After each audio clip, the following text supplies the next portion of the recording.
I'm Tony Ficarrotta. I'm a 2L and I came to Duke from Washington, D.C. One thing I learned in clinic is how to work directly with clients and how to meet clients where they are. One experience that highlights that for me involved a client that had been denied Medicaid, and my job was to represent that client in a hearing appealing that decision. And I thought this client had a really compelling story, and I thought he was entitled to Medicaid, and I really wanted that to come out effectively in the hearing.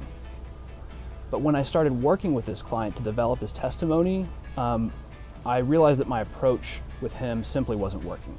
I had a detailed theory of the case in my head, and I wanted to ask very specific, pointed, structured questions in order to check all the boxes for that theory. But by taking that approach, the client really shifted gears from telling his compelling story in his own words to trying to answer my questions correctly. The result was flat, disjointed, and doubtful answers that just wouldn't have been effective in the hearing.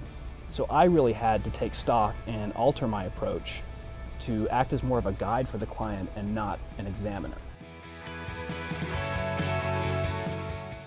By doing a clinic, you really get to round out your law school education. In the classroom, there's a lot of emphasis on learning black letter law and how to develop some of the analytical skills required to apply that law. But in the clinic, you get the chance to do something very different, which is to take that knowledge and use it to solve a client's specific problems. And that does require some of those soft skills, some of that adaptability that you just can't get in the classroom.